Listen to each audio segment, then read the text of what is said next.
comenzamos la clase del día de hoy, chiquillos, chiquillas. Tengan todos ustedes muy excelentísimas tardes en que probablemente, ¿cierto?, ya están de vacaciones, así que felicidades por aquel logro desbloqueado. Tenemos vacaciones de invierno, pero acá en Punta Genem no paramos, seguimos, ¿cierto?, durante este periodo. ¿Por qué? Porque cuarto medio se hace súper corto, ¿cierto? Y sabemos que este Punta Genem, ¿cierto?, con los chiquillos de la Universidad Católica Silva Enríquez, es un programa creado con especificidad, me encanta esa palabra, con especificidad para los chicos de cuarto medio. Eso no quiere decir que no lo puedan ver aquellos que ya salieron del colegio, por supuesto, y también aquellos que están aún en el colegio, pero aún no en cuarto medio, sino que primero, segundo, tercero. ¿Por qué? Porque son contenidos que son de todas maneras transversales. Cuarto medio es el último año donde ya se empieza a englobar, se empieza a terminar todo este proceso. Por lo tanto, en cuarto medio igual se ven hartas cositas que se ven también en los años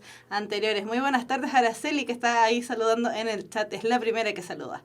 Chiquillos, entonces comenzamos la clase del día de hoy recordando, ¿cierto?, que la clase pasada tuvimos algunos pequeños inconvenientes al finalizar la clase y dijimos que esta clase, la clase del día de hoy, iba a comenzar precisamente con aquellos elementos que no alcanzamos a ver, que por suerte fueron muy poquititos, muy cortitos, pero también decíamos la clase pasada que estábamos comenzando a ver un nuevo capítulo dentro de los contenidos de cuarto medio. Estamos viendo ya lo que es la literatura contemporánea y todos los cambios que esto fue trayendo consigo para el área literaria, no solamente para el área literaria, sino que para todo el arte en general. Así que vamos viendo, ¿cierto? Esto lo alcanzamos a ver la clase pasada, a ver si me puedo hacer pequeña otra vez, si me acuerdo cómo se hace. A ver. A ver aquí y ahí. Listo. Ya, entonces, esto es lo que hacemos a ver la clase pasada, ¿cierto? Lo vamos a explicar un poquitito mejor ahora. Decíamos que estos cambios que traía consigo la literatura de principio de siglo, la literatura contemporánea, ¿cierto?, que decíamos que se inicia más o menos en el año 1900 y de ahí para adelante, que tiene este nombre de contemporáneo, porque en el fondo es la literatura más nueva, bien entre comillas, porque ya sabemos que si estamos hablando del año 1900 tenemos prácticamente 118 años junto a nosotros, entonces igual tan nueva no es. Pero decíamos que este siglo XX trajo consigo, esta literatura trajo consigo unos grandes avances en relación a todo lo que estaba establecido con anterioridad. De hecho, la clase pasada alcanzamos a ver una brevísima historia de la literatura, ¿cierto?, de los griegos en adelante, y fuimos viendo cómo este movimiento pendular iba avanzando cada vez más rápido. Y eso quiere decir que todo lo que ocurrió en los siglos anteriores, el siglo XX rompió con aquello todo establecido, rompió con todos los elementos que se propusieron para ese entonces, ¿cierto? Y dijeron, ya basta con lo clásico, aquí hagamos cosas nuevas. Entonces, en los siglos anteriores decíamos que la objetividad juega un papel preponderante en términos de la creación, mientras que ya en el siglo XX, ¿cierto?, y de ahí para adelante, siglo XXI, lo que ya nos compete más a nosotros y que por supuesto muchísimo más contemporáneo a nosotros, la subjetividad cobra una importancia inusitada. Estos conceptos de objetividad y subjetividad lo hemos visto en clases anteriores. Sin embargo, cuando hablamos de objetividad, hablamos de todos aquellos elementos que son más bien más cercanos a la realidad, son para todos más o menos igual, mientras que la subjetividad tiene que ver con cómo el ser humano se va sintiendo, con cómo va experimentando la realidad, y esa experimentación de la realidad varía de persona en persona, varía de sujeto en sujeto. Por eso habla primero de la objetividad y después de la subjetividad. Por lo mismo, ¿cierto?, en los siglos anteriores la racionalidad juega un papel muy importante, mientras que en el siglo XX esta racionalidad se rompe y por supuesto estamos hablando de todo lo opuesto, ¿cierto? Entonces lo opuesto a la racionalidad vendría siendo la irracionalidad. Por un lado, entonces, en los siglos anteriores tenemos un arte muy estructurado, todo aquello tomado desde los griegos en adelante, ¿cierto? Se repite mucho el tema de los moldes clásicos. De hecho, nosotros en lenguaje seguimos estudiando elementos clásicos. Cuando vemos el género dramático, vemos las instancias dramáticas, el drama, la tragedia, la comedia. En el género lírico seguimos viendo verso, estrofa, rima. En el género narrativo también vemos siempre las mismas estructuras. Y todas esas estructuras vienen precisamente de los griegos desde hace muchísimos años. Por otro lado, en el siglo XX se rompe con esta estructuración, ¿cierto? Dicen, ya basta con este molde griego clásico, tratemos de cambiar algunos elementos y aquí surge más lo espontáneo. Por lo mismo, las representaciones teatrales, las representaciones líricas cambian, la verdad es que bastante, y eso lo vamos a ver, sí, en clases posteriores pero aquí estamos recién aplanando el camino. En los siglos anteriores teníamos una realidad unívoca, simple y transparente, es decir, una realidad que va por un solo carril, es una sola realidad, es una sola verdad, mientras que en el siglo XX la realidad es múltiple, compleja y confusa. De hecho, si lo tomamos por el lado más narrativo, ¿cierto? Se puede ver el mismo hecho apreciado desde distintos puntos de vista. Los puntos de vista se focalizan en distintos personajes, lo que hace que el tema sea mucho más completo, mucho más enriquecido y por supuesto mucho más subjetivo también.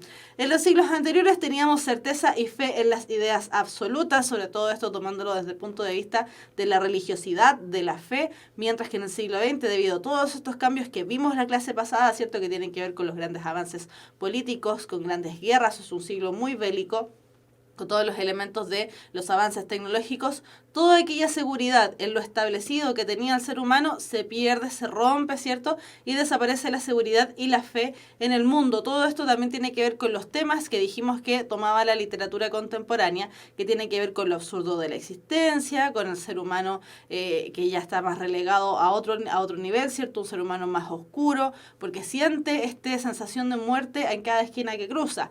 Y finalmente, y ligado por supuesto al punto que habla acerca de la realidad, acá tenemos solamente una perspectiva de la realidad, mientras que en el siglo XX, ¿cierto? Tenemos múltiples perspectivas de la realidad. Todo esto tiene que ver, por supuesto, con los múltiples enfoques que se presenten a través de los personajes. Entonces, tenemos los siglos anteriores, unos siglos que, si bien el movimiento pendular, ¿cierto?, de entre lo racional y lo irracional se ve, está presente, se rompe, se quiebra el esquema, ¿cierto?, hacia el siglo XX, tratando de establecer todo un elemento, movimientos artísticos nuevos que tratan de romper el molde de lo establecido con anterioridad en lo antiguo, ¿cierto? Aprovechamos de saludar a William, a Araceli, Araceli ya había saludado. Javier también, cierto que siempre está presente. Muy buenas tardes, chiquillos. No comenzamos hace tanto, así que tranquilidad. Estamos comenzando con lo que no alcanzamos a ver la clase pasada. Recuerden que tuvimos unos pequeños problemitas. Ya, vamos entonces, seguimos con lo que no alcanzamos a ver. Y de hecho, esta era la actividad que no alcanzamos a ver la clase pasada, que tenía que ver con completar ciertas oraciones. Entonces, todas estas sentencias son sentencias que pudimos extraer de la clase anterior. Por ejemplo, es cierto que actualmente consideramos la literatura aquellas creaciones con carácter estético. Decíamos que desde un inicio, es cierto que la literatura es uno de los artes más antiguos junto con la pintura, ¿cierto? Por eso siempre han estado tan ligadas. Y, ¿cierto?, desde hace muchos años atrás, ¿cierto?, la literatura se consideraba todo aquello escrito, daba lo mismo que fuese, tratados de negocios, leyes, tratados médicos, creaciones para llamarnos la atención y que sean divertidas, todo era literatura.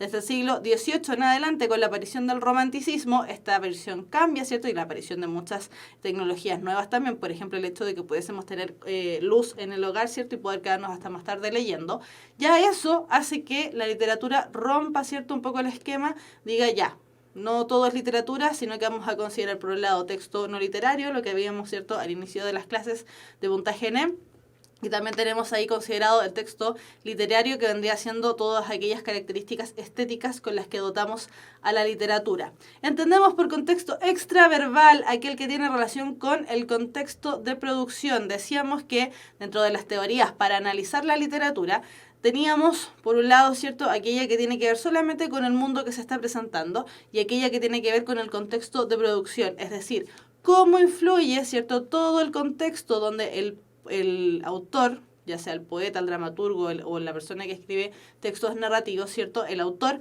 todo influye en él para crear las obras. Todo que el contexto extraverbal, es decir, todo lo que sea fuera del verbo, fuera de la palabra, fuera de la obra, influyen para que a nosotros nos llame la atención, ¿cierto? Y cómo analizar esa obra considerando todos estos aspectos, que podrían ser socioeconómicos, sociopolíticos, tenían que ver con cómo fue su vida, con en qué situación, en qué país vivía, etcétera, etcétera. Todos aquellos elementos en el fondo que no competen a la obra misma, pero que nos ayudan a analizar, y que de hecho es lo que vamos a ver en la clase de hoy, que nos ayudan a analizar las obras desde ese punto de vista. El contexto de recepción es aquel relacionado con el receptor. Decíamos que también nosotros siempre nos vamos a considerar, ¿cierto? Las personas que leemos obras, nos vamos a considerar receptores ideales. No porque seamos maravillosos y estupendos, porque lo somos, para que andar con cosas, ¿cierto? Lo somos. Pero tiene que ver con que somos receptores ideales porque en el fondo esa obra supuestamente está hecha para nosotros. La obra en sí misma tiene que ver con la creación del autor, por supuesto, pero cómo la vamos a recibir nosotros los receptores. Y por eso también ocurre que cuando no somos receptores ideales para ese tipo de obra, simplemente desechamos el libro, porque la intención del libro es leerlo para entretenerse, ¿cierto? Una sensación estética, y simplemente lo desechamos. Por lo tanto, el concepto de recepción tiene que ver con nosotros los receptores. El movimiento que se produce entre lo racional e irracional, en el número 4, ¿cierto?, entre las distintas corrientes artísticas se llama movimiento pendular, lo que decíamos al inicio, ¿cierto? Que todos estos movimientos, desde la antigua Grecia, pasando por, me estoy saltando varios, el Renacimiento, ¿cierto? Pasando por el modernismo, hasta llegar a las vanguardias, que es lo que vamos a ver el día de hoy, todos ellos se van moviendo en este momento pendular, que avanza de lo racional a lo irracional. Decíamos que, por ejemplo, teníamos la literatura se me fue la onda, desde lo medieval, ¿cierto? Que es la que rompe con lo griego clásico. Teníamos la literatura medieval, que era una literatura que estaba muy teocéntrica, que ponía a Dios por sobre todas las cosas, era el hombre el quien estaba al servicio de Dios, mientras que después, en el Renacimiento, el hombre dice, no, basta, dejemos de lado a Dios, yo aquí estoy empezando a descubrir, a reconocer, estoy conociendo nuevos mundos, entre comillas, con el descubrimiento de América, ¿cierto? Estoy haciendo muchas cosas para alejar un poco de Dios. Pasamos de una visión teocéntrica, es decir, Dios está al medio, teocéntrica, a una visión antropocéntrica, es decir, el humano, o el ser humano, el hombre, antropo, está al medio de todas las cosas. Las cosas giran alrededor del humano, no el ser humano alrededor de Dios. Se considera la literatura contemporánea aquella iniciada durante el siglo XX y hasta la actualidad, ¿cierto? Hay en un golpe, el golpe de gracia lo da este siglo XX, el inicio 1900. Y finalmente, los elementos que marcan al siglo XX son los avances científicos, conflictos bélicos y también los movimientos sociopolíticos y económicos. Por eso en la clase pasada estuvimos analizando el contexto de producción, porque para la literatura contemporánea, la literatura del siglo XX, es de vital importancia analizarla desde el punto de vista de todo aquello que estaba ocurriendo en el contexto social, es cierto, todo este elemento bélico, todo este elemento de avances científicos que hubo un montón y que gracias a ellos nosotros ahora estamos viendo esta clase, estamos haciendo también esta clase desde bastante más lejos, ¿cierto? Y ustedes mismos nos van diciendo que son de lugares muy alejados tal vez de Santiago, ¿cierto? Esos mismos avances tecnológicos son los que en el fondo cimentan también nuestra propia cultura desde ahora. Y también los movimientos sociopolíticos y económicos. Todo esto lo tomamos desde la perspectiva de lo que es la primera mitad del siglo XX hacia adelante. Ya, entonces dijimos que la clase de hoy íbamos a estar hablando con respecto a... Ahí sí, he vuelto a mi tamaño. La clase del día de hoy íbamos a estar hablando con respecto a las vanguardias. Ese es el título de la clase de hoy. Sin embargo, esta obra no es vanguardista. Esta obra es del año 1656 y dijimos que hemos estado viendo, ¿cierto?, literatura vanguardista que es del siglo XX, es decir, del 1900 en adelante. ¿Por qué vemos esta obra? Porque esta obra de por sí también igual tiene ciertas influencias hacia lo que va a aparecer más adelante, ¿cierto? Esta obra es muy importante desde el punto de vista artístico porque es una de las obras más reconocidas a nivel mundial, es una de las obras más características además de Diego de Velázquez. Hace poquito estuvo rondando en Facebook un viral, ¿cierto?, en torno precisamente a esta obra que es bien entretenido. Si se lo quieren buscar, se llama Velázquez Yo Soy Guapa. Es maravilloso porque está retratando lo que ocurre en este cuadro. Pero este cuadro de por sí, aparte de ser muy reconocido, esta pintura aparte de ser muy reconocida, muy comentada, muy analizada, es una pintura importantísima. ¿Por qué? Lo que retrata, ¿cierto?, es a la infanta Margarita de Austria, rodeada de sus sirvientas que son las meninas. Margarita de Austria, las chiquillas que están alrededor de ella, son las meninas. Aunque, ¿cierto?, la pintura representa también a otros personajes que aparecen ahí. Tenemos al mismo Diego de Velázquez, aquí, ¿cierto? Y también hay además, ¿cierto?, a los reyes Felipe IV y además a su esposa Mariana de Austria que aparecen acá. Apenas se ven, pero están ahí presentes. Entonces, Este cuadro es importante desde el punto de vista porque arma toda una historia y está muy bien compuesto, porque nos dan además la sensación de profundidad de manera muy inteligente. Tenemos acá, ¿cierto?, en primer plano a la infanta Margarita, un poquito más atrás a Velázquez, aparecen un poquito más allá al fondo los reyes, ¿cierto? Y más atrás incluso aparece un pasillo, lo que hace que da la sensación de profundidad. Es un cuadro que está sumamente bien compuesto. Y la gracia que tiene además este cuadro es que nos representa varias perspectivas y nos presenta varios análisis. Por un lado, nos dicen que se trata de los reyes entrando a una sesión de pintura donde Velázquez estaba pintando a la princesa Margarita.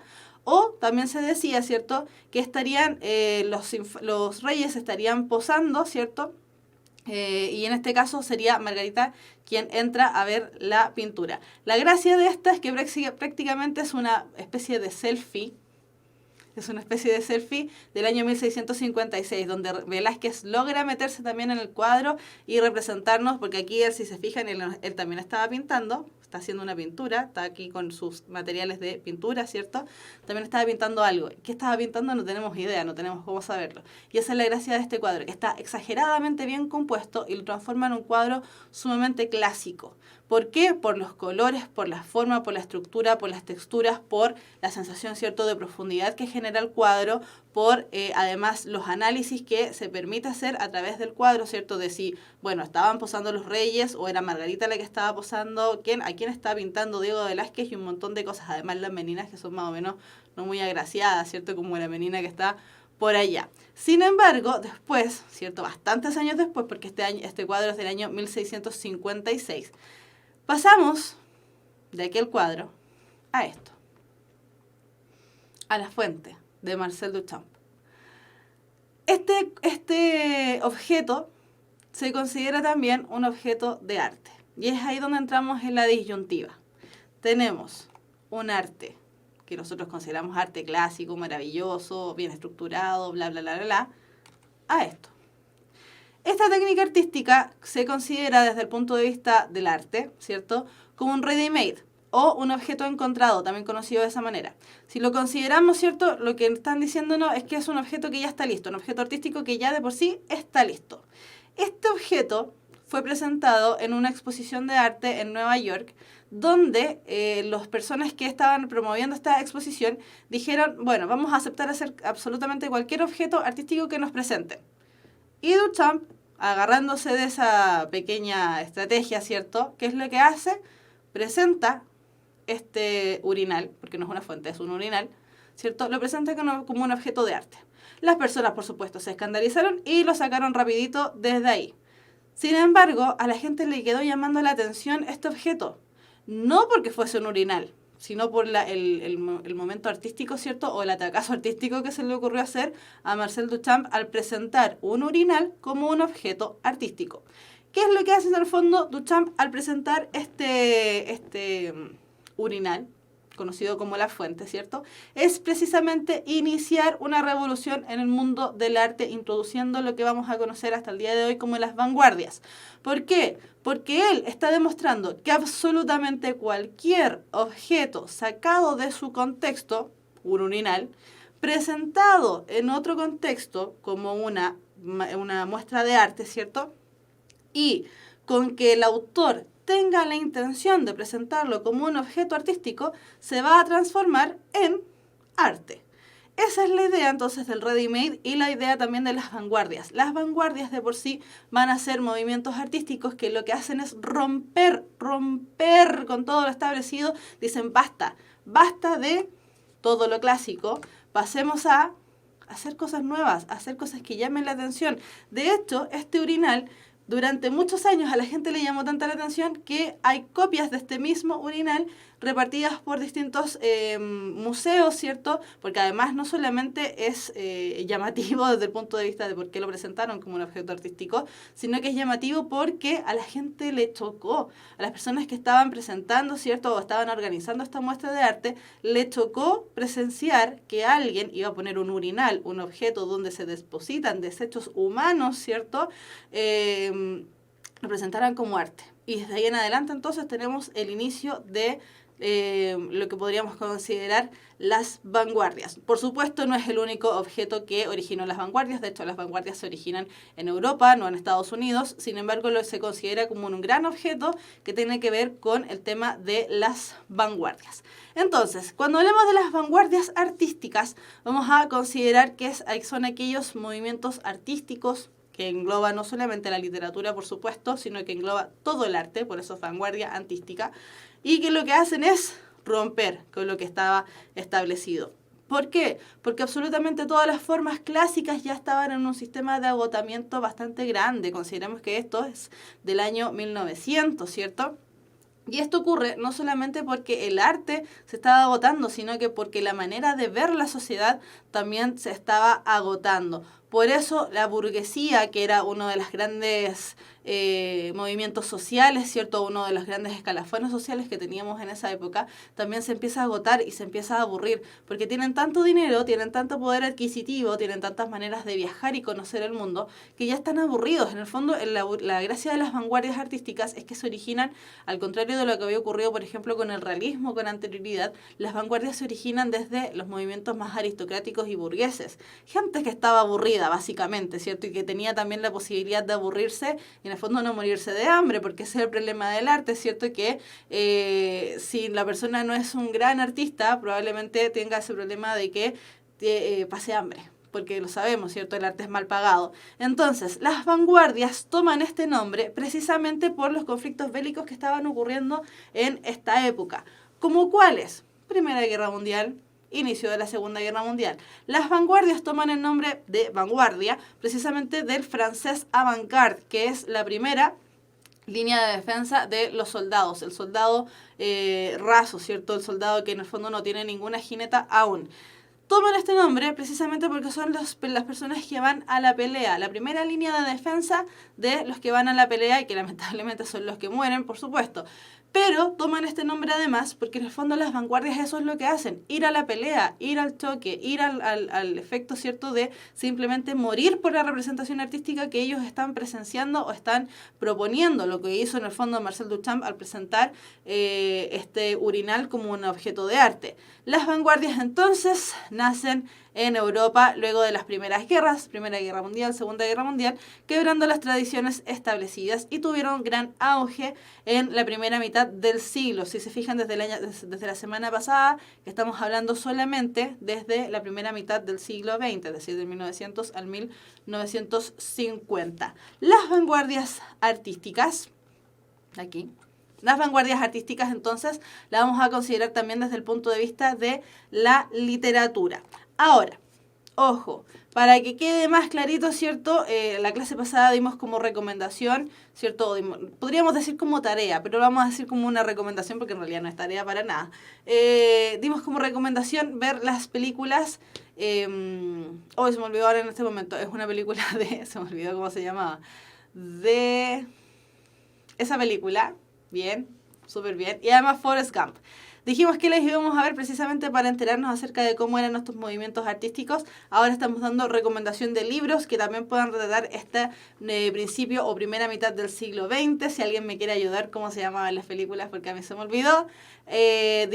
Para entender entonces esta sociedad del siglo XX, lo ideal es que leamos La chica del Crillón, o son recomendaciones de lectura en realidad, La chica del Crillón de Joaquín Edwards Bello, una novela chilena que retrata muy bien cómo era la sociedad aristocrática de principios del siglo XX acá en Chile, específicamente en Santiago. La última niebla de María Luisa Bombal, que también retrata el mismo caso, ¿cierto? Una sociedad más bien aristocrática que en el fondo miraba un poco en menos el tema de la pobreza, pero una sociedad que estaba con el poder para poder hacer creaciones artísticas. La vida de María Luisa Bombal tiene mucho que ver además con su propia obra, lo que nos facilita el tema de entender esto del contexto de producción. Dijimos también el proceso, otra de las novelas que es muy interesante leer es El proceso y la metamorfosis de Franz Kafka, que lo vamos a ver un poquitito más adelante porque viene dentro de las vanguardias literarias. El extranjeros de Albert Camus, o Camus, ¿cierto? Camus. francés, yo aquí nada. Y Demian de Hermann Hesse. Gracias, Medianoche en París. Esa era la película que quería hablar. Ya, todas estas novelas nos van a ayudar a comprender mejor la sociedad de principios del siglo XX. Además, también la temática que abarca el siglo XX, ¿cierto? Con este tema de la angustia existencial, con el vacío, con lo absurdo de la existencia y todas las cosas que estaban sufriendo en el fondo estos burgueses que tenían tiempo para aburrirse porque en el fondo no tenían mucho que hacer, ¿cierto? Gracias por recordar. La película que había quedado entonces como recomendación para ver era Medianoche en París. Gracias, gracias, gracias. Y también lea el elemento de Forrest Gump para entender un poquito lo que ocurre después después de la segunda mitad del siglo XX. Salieron preguntas. Profe, las vanguardias son de unas pocas personas. Si se masifican, pierde su condición de vanguardia. Lo vamos a ver más adelante. Y no. Margot, ¿qué significa la palabra aristocrática? La palabra aristocrática representa a un sector de la sociedad que tiene un gran poder adquisitivo. Son personas que además en algún momento están o estuvieron ligadas a formas de gobierno ligadas a la parte como monárquica, ya que tiene que ver con los reyes, los duques, los condes. Por ese lado hablamos de aristocracia. Y como dice Cráneo Blanco, ¿cierto? Aristocracia literalmente significa gobierno de los mejores. Son los que supuestamente están mejor preparados o en mejor posición económica para gobernar a los demás. Eso significa aristocracia. Ya, entonces, ahora sí. Las vanguardias, hablamos acerca de las vanguardias artísticas, ¿cierto? Las vanguardias ahora desde el punto de vista literario toman este nombre, ¿cierto? Porque también tiene todo que ver con una manera de representar el colectivo artístico. Aquí cuesta un poquitito despegar la literatura de cualquier otra representación artística, ya sea la pintura, ya sea la escultura, ya sea, ¿cierto? Por ejemplo, el ready-made que hizo Marcel Duchamp, etcétera, etcétera. Porque aquí los colectivos trabajan de manera no autónoma, trabajan todos juntos para el fondo quebrar con aquellos elementos establecidos. Entonces, los ismos, llamados de esa manera por cómo termina cada uno de los movimientos literarios que vamos a ver, los ismos son tendencias o escuelas artísticas que buscan romper con el pasado instaurando nuevas tradiciones. Por eso la pregunta que hizo Cráneo Blanco, ¿cierto? Acerca de si las vanguardias son de pocas personas. La verdad es que no. Las vanguardias agrupan grandes colectivos de personas, pero trabajando desde su propio punto de vista y trabajando también por el bien común de romper con lo que estaba establecido con anterioridad. Las vanguardias, si se masifican, ¿pierden su condición de vanguardias? No pierden su condición de vanguardia, pero sí pierden su condición de actualidad y es ahí donde van muriendo. ¿Por qué es posible decir que las vanguardias no son de pocas personas? Porque las vanguardias, además, cada una de los ismos que se establecieron en las vanguardias, lo que hicieron fue presentar sus propios decálogos acerca de cómo ser, por ejemplo, un surrealista, acerca de cómo ser un dadaísta, acerca de cómo vivir cada uno de los ismos que se presentan. Entonces, generalmente estos conceptos complican un poco en el colegio, ¿cierto? Si es que ya lo comenzaron a ver durante el primer semestre y si no, lo van a comenzar a ver durante el segundo. Estos conceptos a veces confunden un poquito porque el profesor habla acerca de vanguardias literarias y después habla acerca de los ismos. Ninguno de los dos elementos se desarrolla sin la aparición del otro. Las vanguardias literarias agrupan absolutamente todos los ismos y tenemos acá, ¿cierto?, la representación gráfica acerca de cómo se agrupan, ¿cierto? Tenemos varios ismos y todos esos ismos nosotros los vamos a considerar vanguardias. Es como guardar que una caja se llame vanguardia y adentro guardamos todos los ismos que vayan apareciendo. Nosotros vamos a ver ahora en la clase, ¿cierto?, en la clase del día de hoy, vamos a ver los ismos que precisamente son los que se revisan en el colegio. Hay un poquitito más de aquellos, por supuesto que sí, pero vamos a ver los que se revisan al menos dentro del colegio. Ahora, el tema con estas vanguardias literarias o con estos ismos, ¿cierto? Octavio Paz, cuando analizó, Octavio Paz es un filósofo mexicano de segunda mitad del siglo XX, cuando analizó la aparición de estas vanguardias, ¿cierto?, lo llamó la tradición de la ruptura, porque las vanguardias en sí mismas rompen con todas las vanguardias anteriores. Cada uno de los ismos rompe con el ismo que apareció con anterioridad. Aquí vamos a hablar de conceptos más bien cronológicos. Uno aparece primero, otro aparece después, y así sucesivamente en secuencia, pero todos esos que van apareciendo después del primero rompen con todo lo establecido. El movimiento pendular del que hablábamos en la clase anterior cada vez va más rápido. Teníamos, ¿cierto? Desde la antigüedad clásica, pasábamos a lo medieval, de ahí pasábamos al Renacimiento y nos demorábamos, la verdad es que en algún momento hasta siglos, ¿cierto?, en avanzar de movimiento literario o artístico. Con las vanguardias el movimiento es sumamente rápido, sumamente veloz. No alcanzan a pasar a veces ni siquiera 10 años para que una de las vanguardias se acabe o se agote. Por lo tanto, aquí el movimiento pendular es bastante rápido y por eso Octavio Paz se permite hablar acerca de la tradición de la ruptura, porque aquí todos rompen con lo que se va estableciendo con anterioridad a ellos. Y otro autor, ¿cierto?, que analizó desde el punto de vista las vanguardias fue Ortega y Gasset, que es una persona, por si acaso, es una persona, no dos. Habló acerca de la deshumanización del arte, precisamente porque el arte vanguardista es un arte que en el fondo se preocupa, la verdad, que es bastante poco acerca del ser humano. Ya, de hecho, al final de la clase vamos a ver las críticas que se han realizado a este movimiento vanguardista, ¿cierto? Que tiene que ver precisamente con que el ser humano se olvida un poco también aquí del ser humano. Aquí los artistas se encargan de crear, de vivenciar, pero se preocupan, la verdad es que bastante poco, porque, ¿cierto? Dijimos que uno de los temas que está más presente dentro del arte o dentro de la literatura del siglo XX es precisamente el absurdo de la existencia. La existencia humana aquí, la verdad es que importa muy poco. Entonces, características que tienen los ismos, características que tienen las vanguardias, es precisamente que los ismos, cada uno de ellos, buscan fundar un arte nuevo, rechazando todo lo académico, estructurado, formal y clásico, generando la no mímesis en sus obras. ¿Qué quiere decir esto? Las vanguardias, o la vanguardia, el movimiento vanguardista y todos los ismos que aparecen dentro de la vanguardia, lo que hacen es fundar cosas nuevas. Todo lo que ellos crean son movimientos nuevos. Tratan siempre de recuperar, de hacer elementos que no hayan sido creados con anterioridad.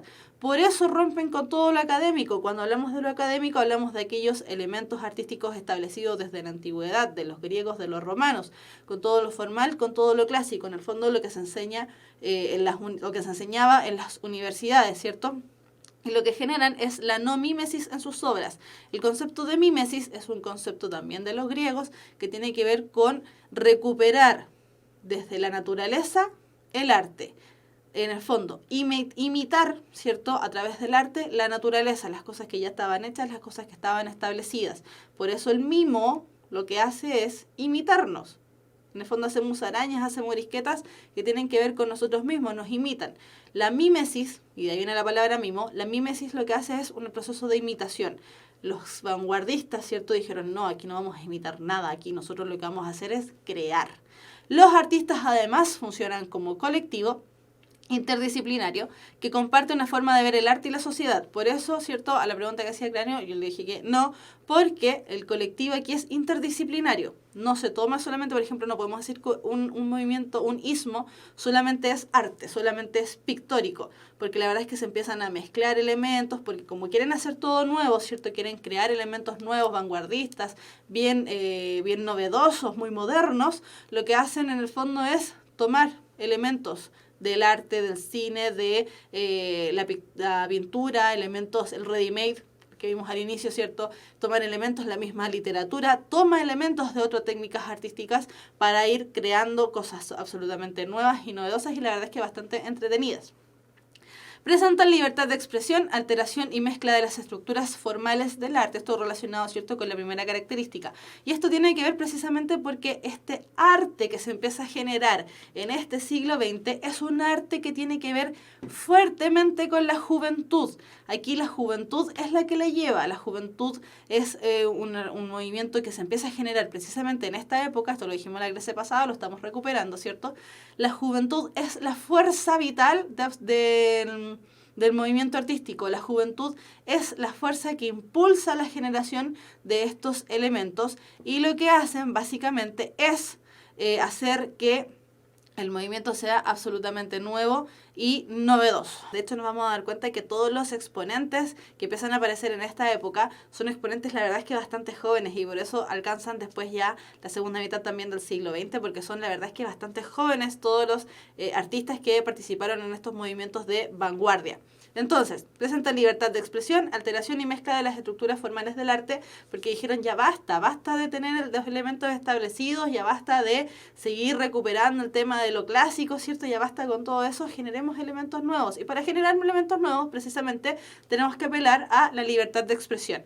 Sin este elemento metido sumamente bien en la cabeza, Marcel Duchamp, por ejemplo, nunca hubiese presentado su Urinal, o no hubiese presentado, después vamos a ver otra obra del mismo, ¿cierto? No hubiese presentado también otras obras, la verdad es que bastante rupturistas en términos de la vanguardia y que en el fondo la gente fue diciendo cada vez más, no, eso no se hace, eso no se hace. Dijimos, cierto, la semana pasada que el movimiento vanguardista o los movimientos literarios o los movimientos artísticos que se presentaron en esta época eran movimientos que la verdad es que se interesaban bastante pocos por el ser humano e incluso se reían de las desgracias ajenas. ¿Por qué? Porque tenían el tema de las guerras tan fuertemente puestos en sus corazones, ¿cierto? Tan fuertemente puestos en sus mentes que decían, ¿para qué nos vamos a complicar la existencia? ¿Para qué vamos a sufrir? ¿Para qué vamos a llorar? Si la existencia es un absurdo constante. Estamos aquí con la esperanza, o con no con la esperanza, estamos aquí con la sensación de que nos vamos a morir en cualquier momento, porque caen las bombas, porque atacan, porque hay guerra, porque hay hambre, porque hay catástrofes económicas, etcétera, etcétera. Entonces decían, bueno, seamos libres. Si no nos queda otra cosa, ¿cierto? Que más que nuestra propia juventud, bueno, seamos libres y alteremos entonces todo este concepto de libertad de expresión. De hecho, ¿cierto? Si ustedes analizan o se quieren interiorizar más aún desde el punto de vista de algo muchísimo más cercano a nosotros, pueden revisar la moda de este siglo. La moda de este siglo, y por ejemplo la aparición de movimientos feministas, la aparición de el relajo en términos de estructuras formales desde el punto de vista estético, ¿cierto? Desde el punto de vista de la moda, vemos, ¿cierto?, que los caballeros empiezan en muchas ocasiones a alargar su cabello, ¿cierto? Las damas empiezan a cortar sus faldas, empiezan a romper también con las formas establecidas en la moda de antaño, ¿cierto? Donde no solamente teníamos faldas muy largas, sino que además unos corsés muy apretados en este siglo XX, ¿cierto? Al principio del siglo XX, la silueta de la mujer prácticamente desaparece porque se enfunda, ya sea en trajes, la verdad es que bastante varoniles, o en trajes más bien que no exacerban la silueta femenina. Los cabellos de las damas también se acortan, ¿cierto? Y empiezan a utilizar los mismos productos para el cabello como los hombres, que son estos geles, las gominas, empiezan a fumar, ¿cierto? Esta libertad de expresión abarca absolutamente todo orden de cosas en términos de la juventud, y ese es el elemento vital de importancia, ¿cierto?, para las vanguardias, que aquí vamos con el tema de la juventud como bandera de lucha. Y después, y finalmente, las vanguardias literarias, los ismos, pretenden que el espectador asuma una posición activa en el arte, utilizando provocaciones y lenguaje también agresivo. ¿Por qué?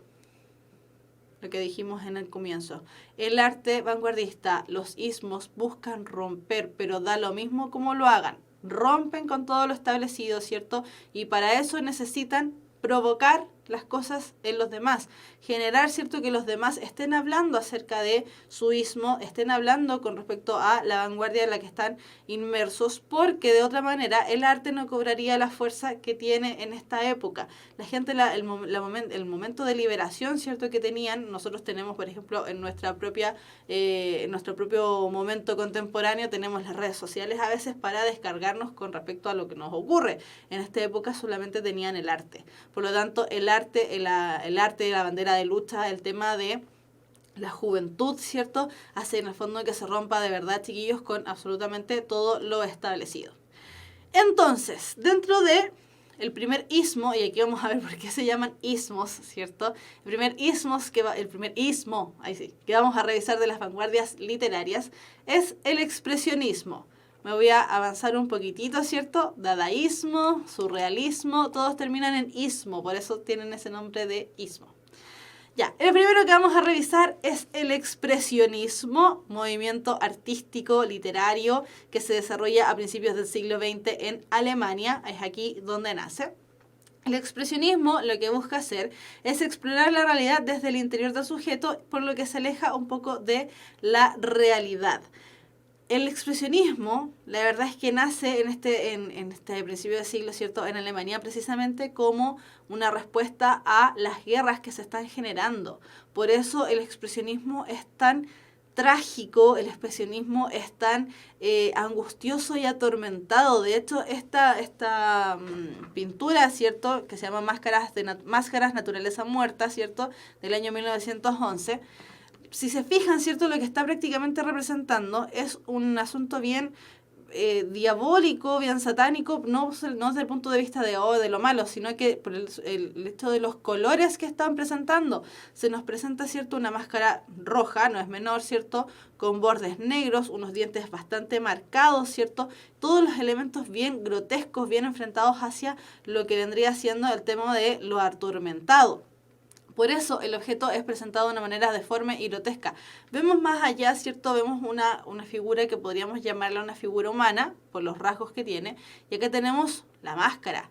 Y no solamente es una máscara, es naturaleza muerta. Lo natural es el ser humano, la máscara no lo es. La máscara representa la naturaleza muerta. El hombre está muerto aquí, en este sentido, ¿cierto? Por eso en el expresionismo lo que predomina, es la visión angustiosa, esta cosa de sentir que no se puede escapar de la realidad, sentir que la realidad en el fondo, ¿cierto?, no nos sirve de nada, entonces mejor me voy para adentro. Me voy hacia el interior del sujeto, por eso el tema ahí de la máscara, ¿cierto? Y los temas que se presentan en el expresionismo suelen ser polémicos y sórdidos, tales como la muerte, la miseria, lo diabólico, etcétera, etcétera. Bien sórdido, de hecho. El tema de los colores aquí es bastante usado, ¿cierto? Colores bastante contrastantes, rojo con negro, rojo con verde, rojo azul, breve aparición del blanco, pero colores la verdad es que bastante contrastantes, ahí sí, que se oponen uno con el otro y que en el fondo hace que nos llame la atención. Entonces, el expresionismo se busca explorar la realidad desde el interior del sujeto y se aleja de lo real. Pero para alejarse de lo real, lo que usa y abusa es precisamente de los temas más bien polémicos como la muerte, la miseria y lo diabólico. Recordemos, ¿cierto?, que en la imagen anterior estábamos diciendo que las vanguardias literarias o la vanguardia en el fondo artística lo que busca es que el espectador, el receptor, tome una posición, la verdad es que bastante llamativa en torno a lo que le ocurre, en torno a lo que está presenciando. Y sin duda, frente a una obra como esta, nosotros no podemos quedar sin que nos llame la atención, no solamente por el hecho de los colores, no solamente por el hecho del nombre que tiene el cuadro, sino que también por lo que representa el cuadro en sí mismo. Por lo tanto, el expresionismo va ahí al golpe y lo podríamos considerar también el primer movimiento literario vanguardista.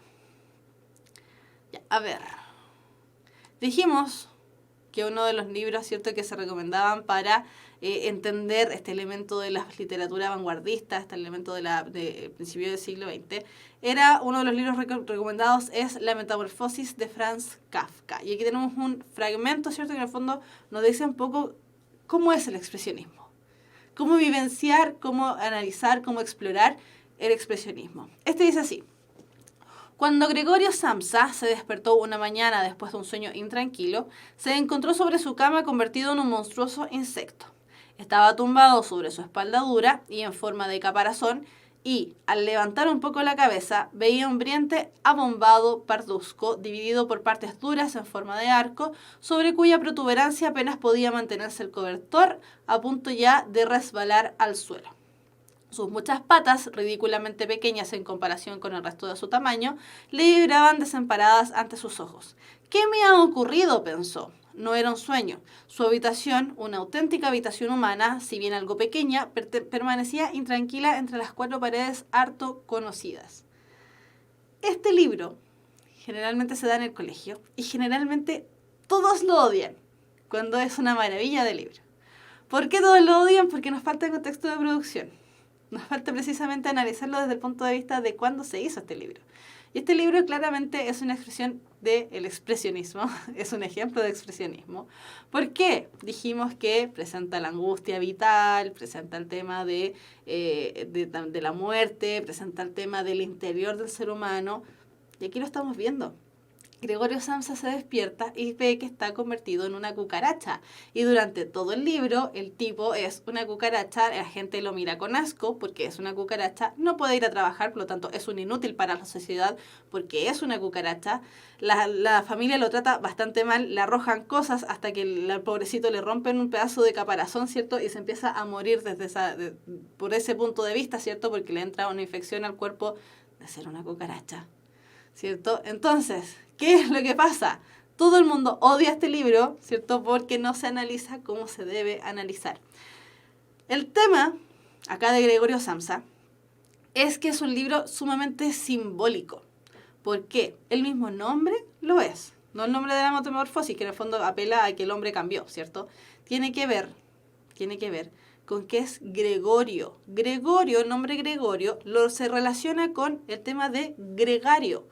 Los animales gregarios son aquellos animales que siguen manadas, como las ovejas, por ejemplo, ¿cierto? Que si se mueve una oveja, se mueven todas las ovejas. Como las abejas, se mueve una abeja, se mueven todas las abejas. Son animales gregarios. Los seres humanos también somos animales gregarios porque nos molesta, desde una perspectiva más bien sociológica, nos molesta estar solos, ¿cierto? Generalmente se aísla también a la persona que es distinta, es una cosa muy humana, aislar a la persona que es distinta, a la persona que tiene alguna dificultad, ¿cierto? Etcétera, etcétera.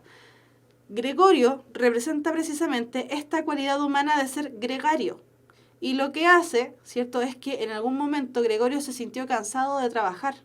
Gregorio ya no fue entonces un ser útil para la sociedad y por eso la gente lo mira desde el punto de vista de que no vale nada. Y por eso él se siente un bicho, se siente fuera de lugar. De hecho, la familia, ¿cierto?, todos los nombres de sus familiares también apelan a esta condición. La familia sigue un proceso, un conducto regular de ser un ser humano gregario. Gregorio no. Gregorio en algún punto de su vida, ¿cierto? Cuando ya se dio cuenta que en el fondo él tiene sentimientos, que no puede seguir trabajando simplemente por mantener una familia, simplemente por ser una persona útil para la sociedad, hace que se transforme en un bicho. Este fenómeno del bicho es un fenómeno simbólico en el fondo de ya no valgo, ya no sirvo, porque me escapé de la realidad, porque me escapé del ser humano gregario, el ser humano que se concentra, ¿cierto?, en simplemente hacer las cosas que tiene que hacer porque la sociedad se lo ordena. Y este hecho de que Gregorio se transforme en un bicho es precisamente por eso.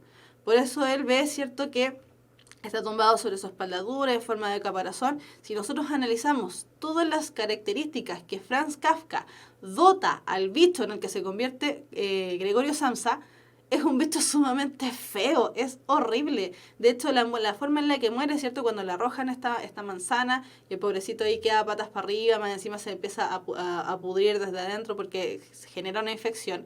Es una cosa sumamente expresionista porque es muy grotesco, es muy... incluso a veces es un poco duro de leer una vez que uno ya analiza todas las perspectivas de las que puede analizar la metamorfosis, ¿cierto? Es un poco duro de analizar cómo, en el fondo, Gregorio va muriendo, porque es sumamente cruel, es sumamente grotesco, básicamente. Entonces el expresionismo siempre lo vamos a relacionar con el tema de lo grotesco, con el tema de la muerte, con el tema de cómo los movimientos, ¿cierto?, van diciendo el ser humano no vale mucho, sirve de muy poco.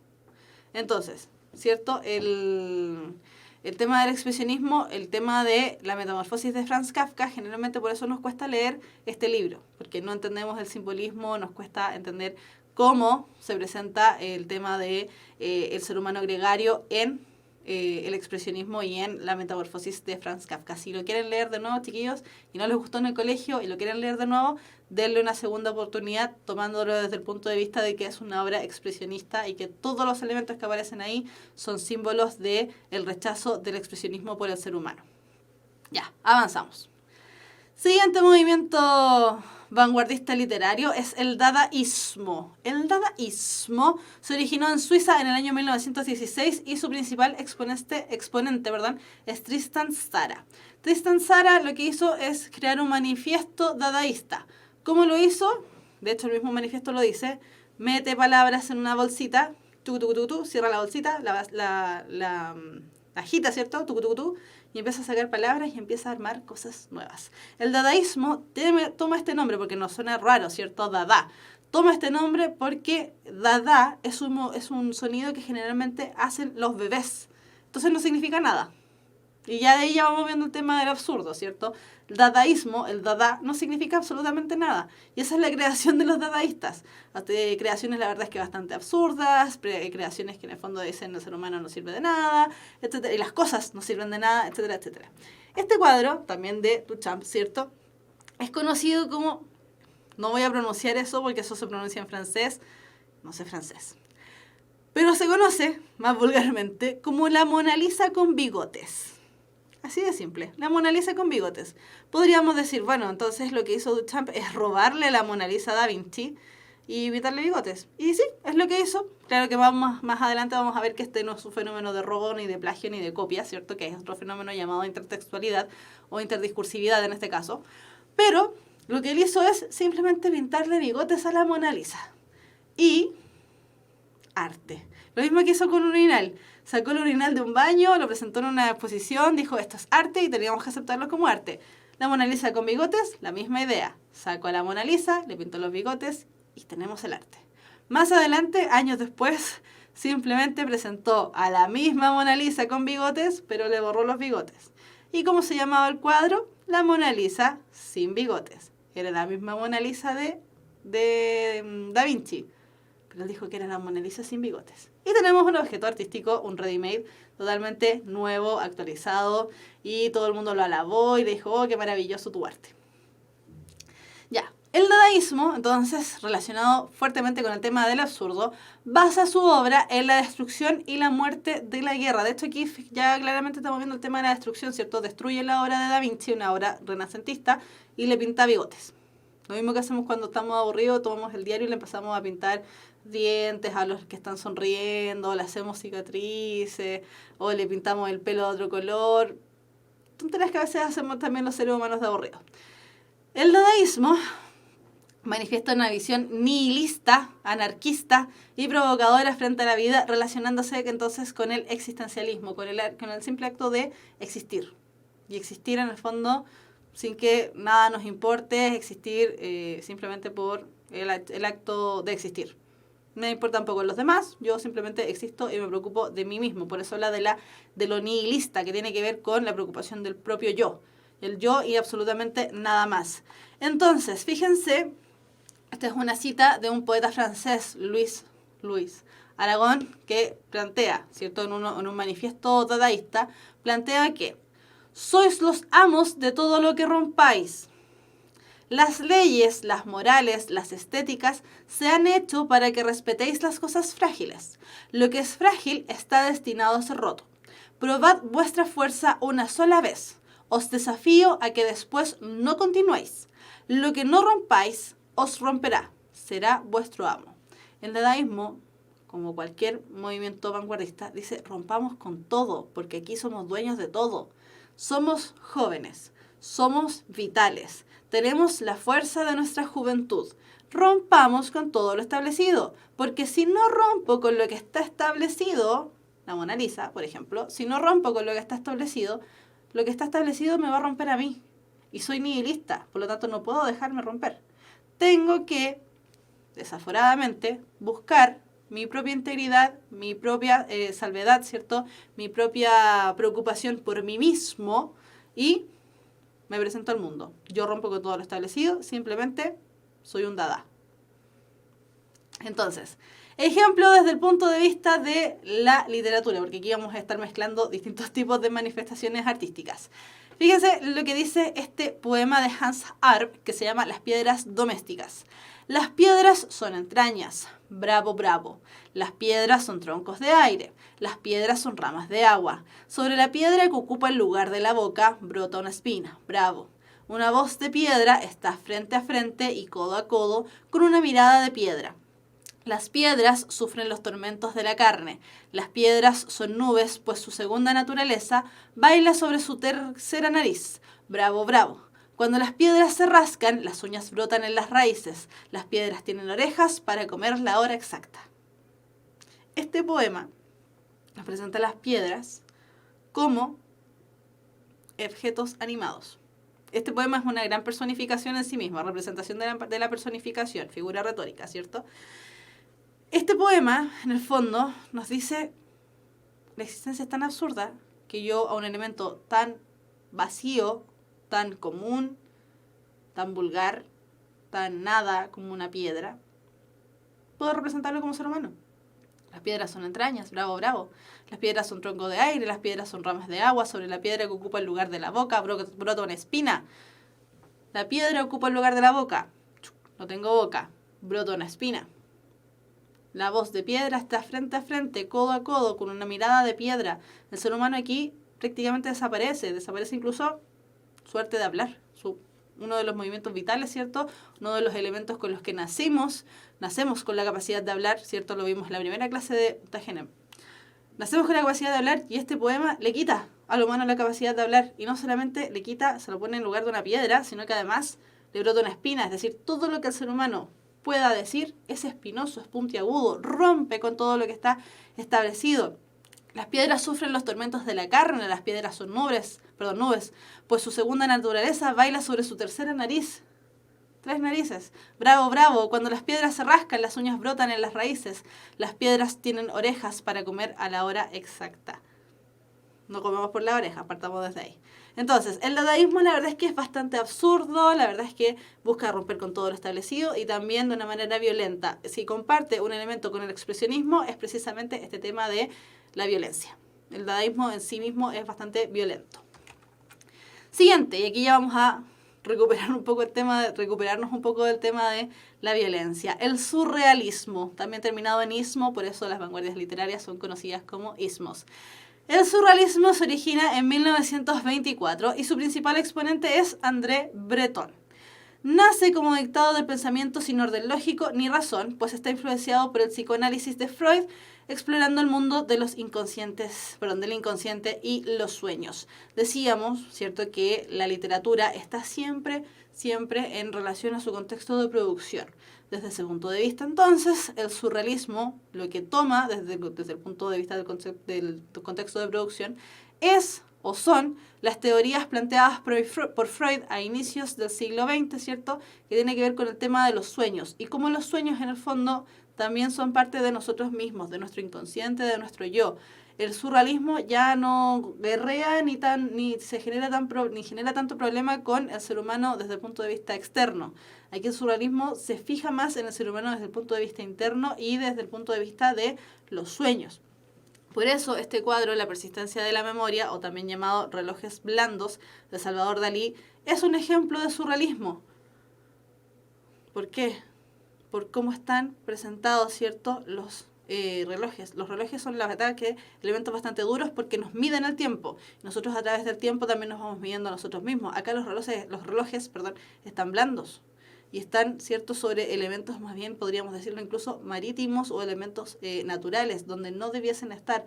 Por eso habla acerca de la persistencia de la memoria, cómo la memoria tiene que ver con nuestro pasado, nuestro presente, nuestro futuro, con nuestros propios sueños. El surrealismo utiliza mucho una técnica conocida como la corriente de la escritura automática o corriente de la conciencia, que lo que hace es, precisamente, y es una técnica también que está sacada del psicoanálisis, está sacada de toda esta escuela freudiana, que es simplemente escribir por escribir. Ir enlazando todas las ideas que a nosotros se nos asimilen, se nos parezcan, ¿cierto? Ir anotándolas. Escritura automática. ¿Por qué? Porque desde ese punto de vista, entonces, el psicoanálisis puede, ¿cierto?, tiene la posibilidad de analizar al ser humano desde el punto de vista de lo que está en su propio inconsciente, de los elementos que aún no han sido develados para ser contados hacia los demás. De hecho, una de las frases que más se asocia al surrealismo, y por eso decimos que aquí ya cortamos un poco con el tema de la violencia, ¿cierto?, es amor, poesía, libertad. ¿Por qué? Porque el surrealismo trata de recuperar al ser humano, ¿cierto?, desde el punto de vista de sus sueños. Por eso habla del amor y la poesía.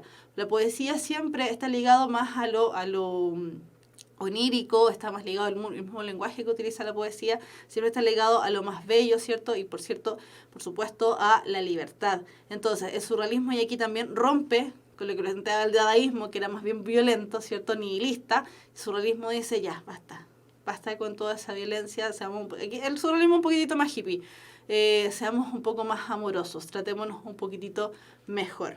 Entonces, ejemplo, y aquí me tengo que desaparecer, ¿cierto? Para que se vea bien el texto.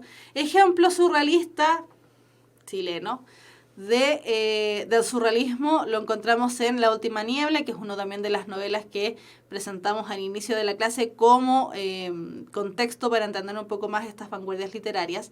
La última niebla de María Luisa Bombal, una mujer que tuvo una vida, la verdad es que bastante trágica, una vida ligada a la burguesía, una vida ligada al buen vivir, pero que tuvo varios problemas psicológicos, mentales y también con la justicia porque trató de matar a su amante, porque vivía con mucha intensidad. Ya, este fragmento es de La última niebla, entonces de María Luisa Bombal. Recomendación, también se puede leer El árbol. Son textos bastante cortos, son novelas cortitas. Dice, un hombre está frente a mí, muy cerca de mí. Es joven, unos ojos muy claros en un rostro moreno y una de sus cejas, levemente arqueada, prestan a su cara un aspecto casi sobrenatural. De él se desprende un vago pero envolvente calor. Y es rápido, violento, definitivo. Comprendo que lo esperaba y que le voy a seguir como sea, donde sea. Le echo los brazos al cuello y él entonces me besa, sin que por entre sus pestañas las pupilas luminosas cesen de mirarme. Ando, pero ahora un desconocido me guía. Me guía hasta una calle estrecha y en pendiente. Me obliga a detenerme. Tras una verja distingo un jardín abandonado. El desconocido desata con dificultad los nudos de una cadena enmohecida. Estoy frente a la casa de mi amante. Las persianas continúan cerradas. Contemplo, gozosa, el jardín abandonado. Me aprieto a las frías rejas para sentirlas muy sólidas contra mi carne. No fue un sueño, no. Un criado me invita a pasar con la mirada. Avisaré a la señora, insinúa el criado y se aleja. ¿La señora? ¿Qué señora? Paseo una mirada a mi alrededor. ¿Y esta casa qué tiene que ver con la de mis sueños? En este fragmento, María Luisa Bombal, ¿cierto?, lo que pretende crear, o la atmósfera que pretende crear, de hecho por eso se llama Última Niebla, es una atmósfera que uno no sabe qué es sueño, qué es verdad, porque la misma protagonista no tiene la certeza acerca de qué es sueño y qué es verdad. Ella, de hecho, ¿cierto?, trata de convencerse, al decir no fue un sueño, no, ¿cierto?, trata de convencerse a sí misma de que lo que está experimentando, la visión de este hombre que estaba cerca a ella, que era joven y tenía todas estas características de ser un hombre bastante guapo, ¿cierto?, ella trata de convencerse de que lo que vivió con este hombre no fue un sueño. Precisamente porque el surrealismo juega con estas imágenes donde no sabemos qué es verdad y qué es mentira. Por eso, insisto, el libro se llama La última niebla, porque en ningún momento se despeja la niebla y la niebla nos hace confundir las figuras, nos hace confundir los elementos que están a lo lejos. Pensemos que no dice la última neblina, sino que dice la última niebla, es decir, es un rocío sumamente espeso que impide ver a ciertos metros, cierto de distancia, por lo que, en definitiva, el surrealismo lo que hace es confundir los elementos, presentarnos los elementos que son más bien ensoñaciones, tener que ver con el inconsciente y así sucesivamente para adelante. Lo bueno es que el surrealismo es bastante más amoroso que el dadaísmo, y aquí se pierde un poco el tema de la violencia en sí misma. Ya, siguiente elemento vanguardista, ¿cierto? Siguiente ismo es el futurismo. Nace más o menos en el año 1909 en Italia y tiene que ver con todos los avances tecnológicos de la época. El expresionismo y el dadaísmo tienen que ver más que nada con los elementos bélicos de la época, ¿cierto? El surrealismo tiene que ver con los adelantos médicos, como el tema de Freud y su psicoanálisis. El futurismo tiene que ver con los avances tecnológicos. Dijimos que hay tres grandes corrientes, tres grandes elementos que se destacan del siglo XX, que es precisamente los conflictos bélicos, los avances tecnológicos y los avances en términos de medicina. Acá tenemos el elemento tecnológico. El futurismo, entonces, su incentivo fue la gran presencia de adelantos tecnológicos de la época, celebran la belleza de la velocidad, por lo que sus obras provocan sensación de rapidez y vértigo, y exalta el futuro renegando del pasado y lo convencional. ¿Por qué el futuro? Porque es lo que se viene, y ellos buscan a través de la rapidez, ¿cierto?, a través de la velocidad, lograr alcanzar o avanzar hacia este futuro. De hecho, este cuadro se llama La calle entra en la casa, ¿cierto? El cuadro es como sumamente desordenado precisamente porque lo que busca es generar la sensación de rapidez, de algo que está muy inmediato, muy rápido, ¿cierto? Las casas, las calles, ¿cierto? Las personas aparecen casi como que están volando, como que se están cayendo, porque todo ocurre con mucha velocidad. Este futurismo está ligado, y de hecho no es menor que aparezca en Italia, está ligado mucho también con el tema de los automóviles. Los automóviles hasta antes del siglo XX, ¿cierto? Existían, pero muy, muy, muy poquitos. Eran muy contadas las personas que tenían automóviles, pero es en este siglo, o en esta primera mitad del siglo, donde esta figura del automóvil se masifica. Hay una serie que hace tiempo estaba en Facebook, perdón, Facebook, nada que ver, en Netflix, que la sacaron lamentablemente. Es una serie británica que se llama Downton Abbey, que precisamente nos presenta cómo es este inicio de siglo y cómo aparece con fuerza, en esa serie británica sobre todo, aparece con fuerza el tema de los elementos, los cambios tecnológicos que hay a principios de siglo. Y aquí tiene que ver mucho el tema de la aparición de los automóviles y cómo la gente, sobre todo la aristocracia, insisto, los comenzó a utilizar. Entonces, ejemplo desde el punto de vista de lo literario. Dice: oh grande, rebelde y feroz mar, mar vengador, mar como hule incoloro, anda, salta, saltar con salto elástico hasta las nubes, hasta el cenit, y luego botar y rebotar sin cansarse como una enorme bola, inundar orillas, puertos, muelles agachados como búfalos por sus retorcidos cuernos de humo. Aplasta, oh mar, las ciudades con sus corredores de catacumbas, y aplasta eternamente a los viles, los idiotas y los abstemios, y ciega, ciega de un solo golpe las espaldas inclinadas de tu cosecha. Machucar los pozos de los millonarios, tocándolos como tambores, y lanzar, lanzar, mar vengador, nuestros cráneos explosivos entre las piernas de los reyes. Y decid, vagabundos y bandidos, si no es este el boliche que esperabais. Chan. Poema de Philip Tommaso Marinetti. Este poema, ¿cierto?, de Philip Tommaso Marinetti, italiano, nos presenta el tema del mar y cómo el mar, ¿cierto?, avanza con todo a su paso, no le importa nada, anda, salta, saltar con elástico hasta las nubes, hasta el cenit. Todas las palabras, todos los verbos que aparecen en este poema tienen que ver con la velocidad. Anda, salta, rebotar, botar, ¿cierto? Inundar orillas, aplasta de nuevo, ciega, ciega, que tiene que ver con el acto de cegar con un elemento, ¿cierto? Las espaldas inclinadas de tu cosecha, ese cegar no es de ciego, es cegar de ir sacando el tema de la cosecha con una herramienta especial que creo que también se llama ciego, pero no estoy segura. Machucar los pozos de los millonarios, tocándolos, lanzar, lanzar, decid. Todos los verbos están enfocados en términos o en palabras, ¿cierto?, de cómo aparece el mar como una fuerza tempestuosa, como una fuerza que avanza con todo su paso. Si bien el mar no es un elemento tecnológico, ¿cierto?, es un elemento que abarca, que rompe con todo lo que está presentado ahí. Es un elemento vital, ¿cierto? El agua es un elemento vital, pero no solamente es un elemento vital que rompe, sino que tiene un barullo, tiene un tema con el ruido, con el sonido, ¿cierto?, que hace que todo se vuele a su paso. Por eso el futurismo tiene que ver con siempre generar la sensación de velocidad, la sensación de impacto, la sensación de un elemento poderoso, podríamos decirlo, ¿cierto? El mar es poderoso. Oh grande, rebelde y feroz mar, siempre con el tema de la ferocidad, con el tema de la velocidad, con el tema de romper con las cosas que están en sí mismo. El futurismo, entonces, al igual como vemos acá en esta obra pictórica, ¿cierto?, tiene que ver con un elemento de velocidad. Y ahí el biólogo se está acordando de Downton Abbey, que partía con el hundimiento del Titanic, exactamente. Y dejamos para el final uno de los últimos ismos de las vanguardias, que es el creacionismo. La gracia del creacionismo, y aquí es donde nosotros nos ponemos orgullosos, es que nace en la segunda década del siglo XX de la mano de un autor chileno, Vicente Huidobro. Está la polémica de si el creacionismo parte de la mano de Vicente Huidobro o parte con Pierre Reverdy, pero se ha reconocido, ¿cierto?, que el poema con el que comienza el creacionismo fue hecho antes del poema de Pierre Reverdy. Por lo tanto, Vicente Huidobro movimiento chileno, aquí es donde lloramos de emoción y alegría porque tenemos un gran exponente, y no solamente un gran exponente a nivel mundial en el tema de la literatura, sino que un exponente creador del creacionismo. Y el nombre mismo lo dice. Creacionismo. El creacionismo crea. Ya aquí el creacionismo ya no es tan violento, ¿cierto? Aquí ya hemos ido rompiendo con la violencia con la que partimos los ismos. El creacionismo crea. Esa es la función del creacionismo. Crear, inventar, generar elementos nuevos. Por eso promueve la independencia del arte, por lo que su principal valor es la invención por sobre la imitación.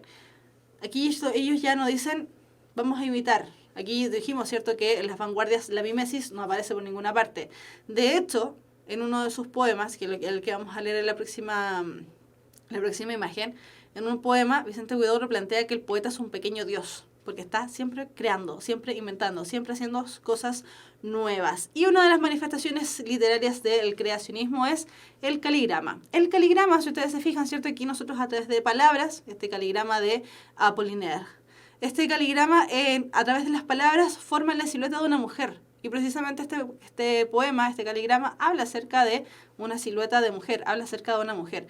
Por lo tanto, su manera de crear, a través de las palabras, está ligada mucho con el tema de el dibujo. Eso nos dice entonces que los conceptos vanguardistas, ¿cierto?, los conceptos de los ismos, lo que hacen es precisamente crear, pero no crear por sí solos, sino que agarrarse de elementos ajenos, agarrarse de elementos que no le corresponden según lo que vendría siendo la tradición clásica, ¿cierto?, para crear elementos nuevos. Y el arte poética de Vicente Huidobro, como decíamos, ¿cierto?, es el poema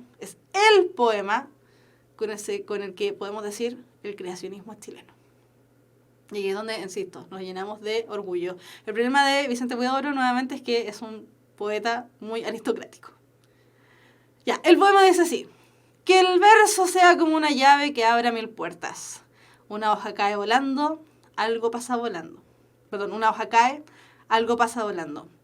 Cuanto miren los ojos creado sea, y el alma del oyente quede temblando. Inventa mundos nuevos y cuida tu palabra. El adjetivo, cuando no da vida, mata. Estamos en el ciclo de los nervios. El músculo cuelga, como recuerdo en los museos. Mas no por eso tenemos menos fuerza. El vigor verdadero reside en la cabeza. ¿Por qué cantáis la rosa, oh poetas? Hacedla florecer en el poema. Solo para nosotros viven las cosas bajo el sol. El poeta es un pequeño dios. Vicente Huidobro, en este poema, lo que plantea precisamente es: basta de cantarle a la rosa, basta de cantarle a la naturaleza, la mimesis no nos sirve. Creemos en el poema. Utilicemos las palabras a nuestro favor. Por eso dice que el adjetivo cuando no da vida mata. Porque sin las palabras no somos nada.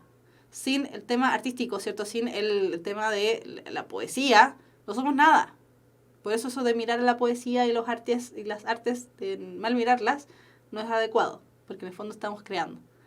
Que el verso sea como una llave que abra 1000 puertas. Nos dice, a través de la poesía, ábrete camino. Pero no te abras camino rompiendo con todo lo establecido o rompiendo de manera violenta con lo que estaba, como se planteaba en los distintos ismos anteriores, ¿cierto? Aquí no rompas con violencia. Abre con una llave. Las llaves, cuando nosotros las metemos a las casas, ¿cierto? Metemos la llave al cerrojo, la movemos, activa una serie de mecanismos internos que hace que la puerta se abra con facilidad. Claramente cuando la puerta está buena o la llave está buena. Entonces, no dice que el verso sea como una llave que abra 1000 puertas. El verso, la palabra, la poesía, te va a abrir conocimiento, te va a abrir nuevas experiencias, te va a abrir nuevos elementos para tu cabeza, ¿cierto? Por eso dice, cuanto miren los ojos creados sea, y el alma del oyente quede temblando. A través de las palabras nosotros nos vamos a conmover, vamos a vivir, vamos a sentir elementos nuevos. Pero esta novedad tiene que ser creada. No tiene que ser inventada desde la naturaleza, no, tiene que ser creada por nosotros mismos. Inventa mundos nuevos y cuida tu palabra, el adjetivo cuando no da vida mata. Todo esto es cierto desde el punto de vista de la literatura. Estamos en el ciclo de los nervios, el músculo cuelga como recuerdo en los museos, apelando, ¿cierto?, hacia el tema de el contexto donde se estaban produciendo estas vanguardias. Mas no por eso tenemos menos fuerza. Lo que ocurra afuera, bueno, ocurrirá. Pero nosotros tenemos que seguir viviendo. De hecho, Vicente Huidobro participó, si no me equivoco, creo que en la Segunda Guerra. si no me equivoco. Fue en la primera y la segunda, pero tuvo también que ver con el tema de la guerra civil en España. Estuvo metido en varias guerras, de hecho fue corresponsal de guerra para Chile, dentro de todas las cosas que hizo. Y por culpa de una bomba que le cayó muy cerca, de hecho después él muere en Cartagena. Cosa que ocurre, ¿cierto? Más no por eso tenemos menos fuerza, el vigor verdadero reside en la cabeza. No importa lo que pasa afuera, tenemos que ocuparnos de lo que nos ocurre acá, de nuestro intelecto, de nuestra salvedad. Ya, para ir concluyendo, ¿cierto? Y estoy viendo sus preguntas, chiquillos, y las vamos a contestar. Para ir concluyendo, ¿qué críticas se les pueden hacer a las vanguardias literarias? Las vanguardias, no solamente literarias, insisto, la vanguardia artística, las vanguardias fueron consideradas arte para minorías, pues nace desde el elitismo y la aristocracia. No solamente las vanguardias son movimientos muy jóvenes, ¿cierto? Porque tienen que ver con la fuerza de la juventud, sino que además son jóvenes que no tenían mucho que hacer, porque pertenecían a familias adineradas, entonces no tenían que salir a ganarse el pan con el sudor de su frente. No, tenían a su disposición viajes, tenían a su disposición vincularse con los círculos, ¿cierto? Artísticos más novedosos y modernos de sus ciudades, de los elementos a los que ellos correspondían, ¿cierto? Por lo tanto, se considera arte para las minorías, porque además si uno no tiene un bagaje cultural, ¿cierto? Si uno no tiene un elemento como educacional muy alto, a lo mejor no va a entender. De hecho, por lo mismo nos cuesta entender el tema de que la fuente de Duchamp sea arte, porque a lo mejor es precisamente arte para minorías. No todos lo van a entender. Podríamos decir, si lo asimilamos como un asunto bien actual, la vanguardia literaria es sumamente hipster. Una cosa sumamente actual. Podríamos decir que las vanguardias literarias eran los hipsters de la época. Ya, ¿qué crítica se le puede hacer además? Que era muy hermético, lo que dificultaba, por supuesto, su comprensión. Era muy cerrado. Los círculos vanguardistas eran muy cerrados. Impedían que, por ejemplo, entrara alguien nuevo a jugar, candadito cerradito. Autosuficiencia del arte. Hay mucha pureza y autenticidad. El tema del arte por el arte, lo que hablaba, ¿cierto?, Ortega y Gasset cuando hablaba acerca de las vanguardias literarias. Incoherencia lógica, predominancia del subconsciente y de los sueños. No se hacían cargo de lo que ocurría a su alrededor. Ellos eran artistas. Si bien la mayoría de los artistas que participaron en las vanguardias participaron también en las guerras, a partir de las guerras, ¿cierto?, decían, bueno, el arte va a ser el que nos salve. Salvemos el arte porque no hay nada más allá afuera, el absurdo de la existencia, bla, bla, bla, bla, bla. Y además, intrascendencia y despreocupación, lo que decíamos, ¿cierto? Al preocuparse tanto de los sueños, al preocuparse tanto del inconsciente, del yo, del nihilismo, del egoísmo, ¿cierto? Se despreocuparon mucho de generar, ¿cierto?, conciencia social, el tema de, por ejemplo, por eso mismo rechazaron el realismo y el naturalismo, porque dijeron, nosotros no tenemos nada que ver, somos artistas, no nos vamos a preocupar de lo que ocurre para afuera, preocupémonos de lo que nos ocurre a nosotros, porque además, como somos privilegiados y no tenemos que salir a ganarnos, insisto, el sustento con el sudor de nuestra frente, podemos hacerlo. Entonces, hay mucho tema ahí dentro de las críticas con la despreocupación que generó la vanguardia o las vanguardias, ¿cierto?, en términos sociales. Ya. Vamos, entonces. Actividad cortita, porque ya estamos llegando hacia el final de la clase. Selecciona la alternativa correcta. Preguntas que tienen que ver más que nada con contenido, chiquillos. Vamos, se considera literatura contemporánea la literatura nacida en el siglo de oro español, la literatura nacida junto con el cine, la literatura que es posible de ser representada a través de radioteatros, la literatura nacida durante el siglo XX, la literatura que mezcla los tres grandes géneros, narrativa, lírico y dramático.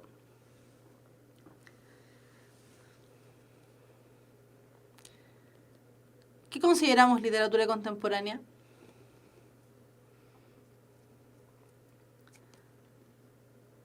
Zaida pensó que era un guaso el caligrama de Apolinar. Sí, también tiene pinta de guaso. ¿Para qué vamos a andar con cosas?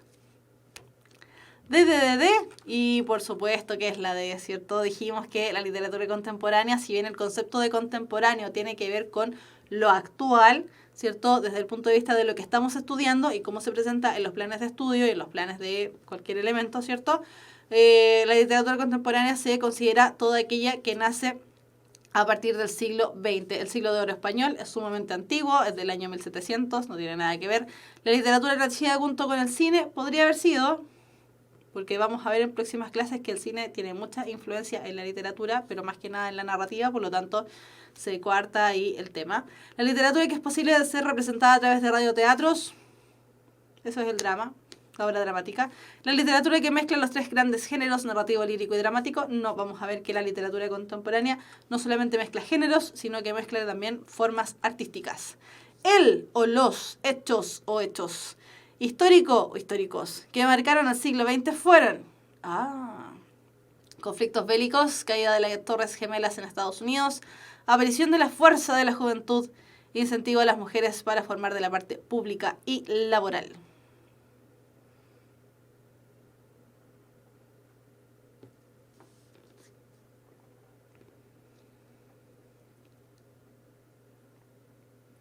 ¿O qué será? ¿Qué será?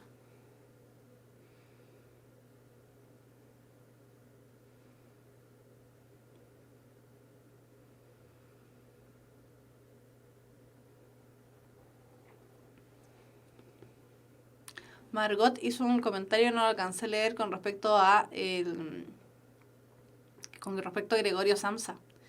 Dijo, Gregorio se menosprecia, que pareciera que fuera un bicho, y efectivamente, él se odia tanto por haberse alejado de la sociedad que también él tiene su impresión acerca del mismo como bicho. DBBD, vamos a ver, y es la D. La caída de las Torres Gemelas en Estados Unidos ocurrió durante el siglo XXI. No tiene nada que ver con el siglo XX, ocurrió durante el siglo XXI. Ya, si no me equivoco fue el 2001. Pero fácil de equivocarse porque está muy cerquita. Pero el siglo XXI, perdón, sí, la caída de las Torres Gemelas en Estados Unidos tiene que ver con el siglo XXI. Los conflictos bélicos, por supuesto, Primera y Segunda Guerra Mundial y todas las guerras habidas y por haber que dijimos que tuvo el siglo XX, ¿cierto? La caída de las Torres Gemelas en Estados Unidos no. Si hubiese sido la caída de la bolsa económica en Estados Unidos, ahí sí. Pero aquí no tiene nada que ver. Aparición de la fuerza de la juventud, lo hemos estado diciendo durante toda la clase, ¿cierto? Que las vanguardias tienen que ver mucho con la juventud. Y el incentivo a las mujeres para formar parte de la vida pública y laboral, lo que dijimos acerca de la moda, ¿cierto? Cómo fue avanzando la moda en términos de las mujeres, sobre todo se ve más que nada en las mujeres más que en los hombres. Y, por supuesto, este tema bélico, ¿cierto? Que hizo que los hombres se fuesen a las guerras, hizo que necesariamente, debido a todas estas grandes crisis económicas que hubo, hizo que las mujeres fueran incentivadas a participar en la vida pública y laboral. De hecho, en esta época es donde aparecen las primeras mujeres que van a la universidad, que logran obtener títulos universitarios, mujeres que logran obtener el voto, el sufragio femenino, ¿cierto? Universal, por supuesto. Y así un gran número de elementos que tienen que ver con el incentivo a la participación de la mujer en la vida pública. Ya, las vanguardias tuvieron su inicio durante, estoy disléxica, la Guerra del Pacífico, la Primera Guerra Mundial e inicios de la Segunda Guerra Mundial, solo durante la Primera Guerra Mundial, solo durante la Segunda Guerra Mundial, ninguna de las anteriores. Ahí falta una mayúscula.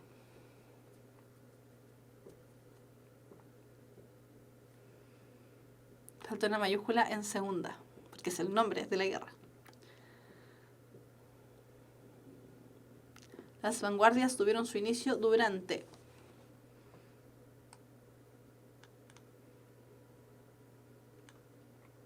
Por ahí alguien preguntaba qué días son las clases de biología en puntaje BSU. Si no me equivoco, son los días martes, creo.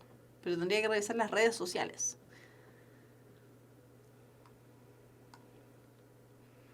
B, y hay un E. Vamos a ver. Y es efectivamente la B. La Guerra del Pacífico no tiene nada que ver acá, además que es anterior al inicio de las vanguardias. La Primera Guerra Mundial e inicios de la Segunda Guerra Mundial, precisamente, ¿cierto?, están durante esa época. Solo durante la Guerra Mundial es limitarlo mucho, solo durante la Segunda Guerra Mundial es alejarlo mucho. Las vanguardias aparecen prácticamente en la primera década del siglo XX, sí, la primera década del siglo XX. Por lo tanto, la Primera Guerra Mundial e inicios de la Segunda. Más o menos, siempre cuando hablemos de vanguardias nos vamos a referir a la primera mitad del siglo XX. De ahí en adelante vamos a tener la aparición de otros movimientos que también los vamos a revisar en clases. Ya, el término vanguardia proviene de, porque dice dos. El inglés, vanguardia, de origen político y militar. El alemán, vanguard, de origen pacífico y contradictorio. El francés, avant-garde, de origen político y militar. El irlandés, vanguarde, de origen festivo en contra de la guerra. Ninguna de las anteriores.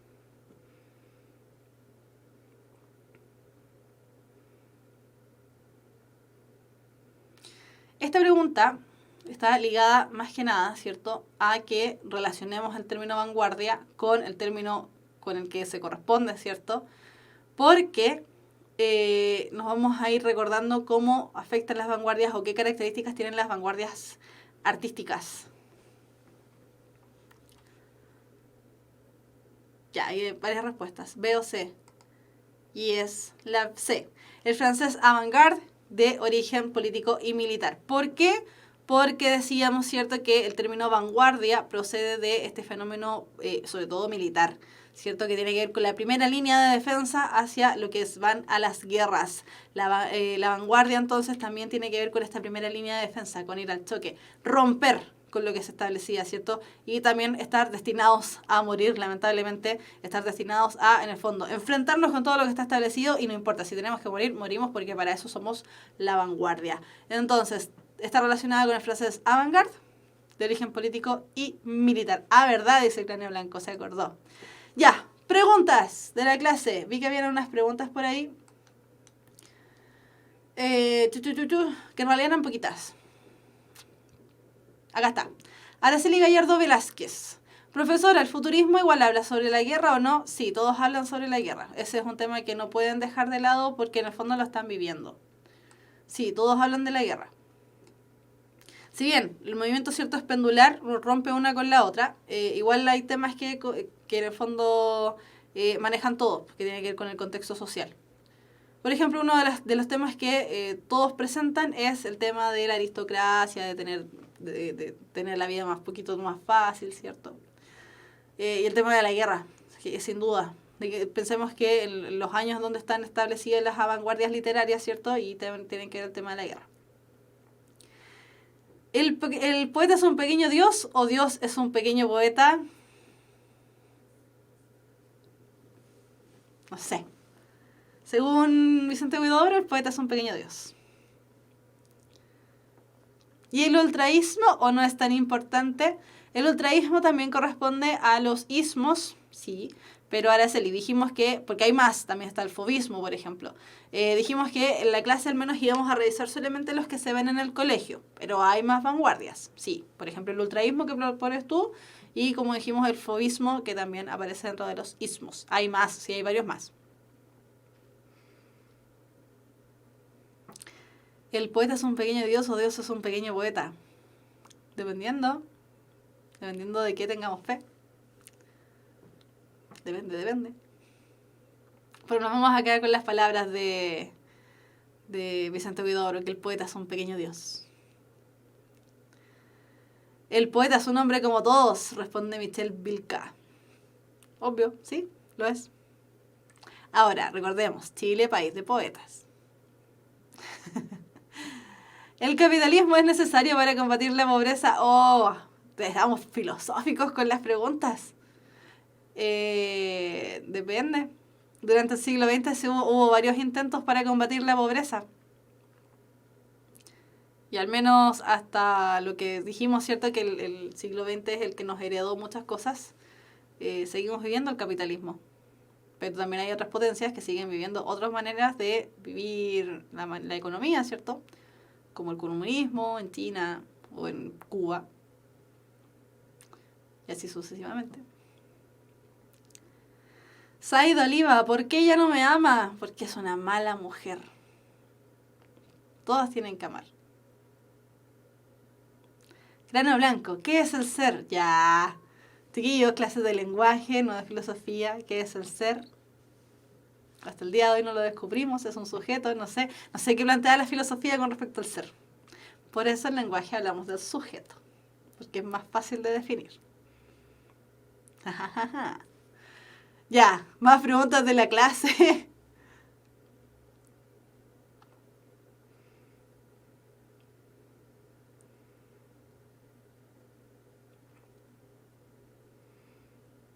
de la clase. ¿Alguna película para ver? Sí, estaba pensando ahora bueno, es película, es libro, pero también es película, El Gran Gatsby. También, no lo puse dentro de las novelas porque se me olvidó. Pero El Gran Gatsby también es una película, bueno, es un libro, pero también está la película no sé si está en Netflix. No recuerdo haberla visto en Netflix al menos. El Gran Gatsby es una película que retrata, pero con toda su fuerza, el tema de las vanguardias, al menos en Estados Unidos. ¿Ya? Cómo se manifiesta este tema, por ejemplo, lo que hablábamos, ¿cierto? De la aristocracia, de cómo los seres humanos, este movimiento se relaciona con una cierta clase de económica, ¿cierto? Y así sucesivamente. El Gran Gatsby es una buena película para ver y que en el fondo retrata también la vida de estos. Y también otras películas para ver, y es que estas están en YouTube. La chica del crillón, que si bien es una novela que fue recomendada, está la película en YouTube, que es una película chilena, la que actúa la Tamara Acosta. Es una película que se presentó hace muchísimos años en TVN, la Televisión Nacional de Chile. Perdón, Televisión Nacional, ahí sí. Y es muy interesante de ver porque en el fondo retrata la sociedad capitalina, y que en el fondo retrata un poco la sociedad de cualquier gran ciudad de Chile de esa época, y cómo las familias que perdían su dinero, ¿cierto?, caían en la pobreza y cómo trataban de combatir este tema de la pobreza. También están las películas de la vida de Vicente Huidobro, para entender un poco cómo actúa en él, en su figura, el tema de la aristocracia y cómo también estos autores, ¿cierto?, se podían relacionar y tenían la facilidad, tenían una capacidad económica tan grande, ¿cierto?, que tenían la capacidad de ir desde acá de Chile, ir a España, ir a Francia, ir aquí y allá, y en el fondo seguir viviendo sumamente cómodos como lo hacían. Ese es el tema con las vanguardias y una de las críticas que se hace, ¿cierto?, que estaban tan alejados en el fondo de la sociedad real, que por eso pudieron lograr lo que hicieron, que el tema de las vanguardias y la creación literaria que hicieron. Sí, el telefilm de Huidobro que produjo TVN, ese mismo. Es una muy buena recomendación. Es entretenido, aparte de ver, el actor que interpreta a Vicente Huidobro lo hace muy, muy, muy bien. Y siempre recuerden que Vicente Huidobro no podía ver a Pablo Neruda, se odiaban a muerte. Me encantan esas copuchas literarias. Esas son mis copuchas como de famosillos. Profe, ¿los obreros tenían vanguardias o solo eran burguesas? Burguesas. Por eso Vicente Huidobro no podía ver a Pablo Neruda, porque Pablo Neruda pertenece a una población de más bien de origen obrero. Su papá era conductor de tren, la mamá cosía. Así que los obreros aquí no juegan, lamentablemente. De hecho, por eso también hay tanta crítica al tema de la vanguardia. Y por eso hablamos de la vanguardia solamente a primera mitad del siglo XX, porque después en la segunda mitad aparece más la fuerza obrera.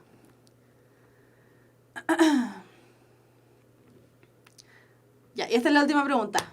Hola, una pregunta, nada que ver, pero ¿qué es el contexto argumentativo? No lo encuentro en ningún lado, ayuda. Si habla de contexto, debo entender que es la situación de producción de la argumentación. Pero no estoy segura, no puedo ayudar porque no estoy segura. Perdón, no puedo ayudar. Contexto argumentativo, debe tener que ver, insisto, debe tener con el contexto de producción. Busca eso, contexto de producción o contexto de producción del texto argumentativo. No, contexto de enunciación, ahí sí. Contexto de enunciación del discurso argumentativo. El poema Advertencia al lector de Parra hace referencia a la guerrilla literaria. Mire qué buen dato, eso no lo conocía. Voy a buscarlo. Ya, terminamos la clase del día de hoy, chiquillos, chiquillas.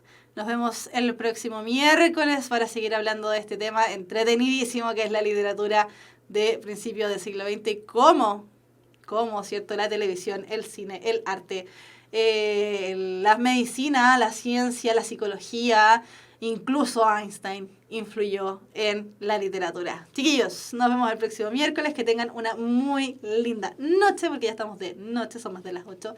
Y nos vemos el próximo miércoles. Cualquier dato, cualquier tema, cualquier pregunta, ¿cierto? Como siempre, a las redes sociales de Puntaje Nacional. Facebook, Puntaje Nacional, Instagram, puntajenacional.cl y la misma página, puntajenacional.cl. Chiquillos, que tengan una muy linda noche. Nosotros nos vemos el próximo miércoles. Chao, chao.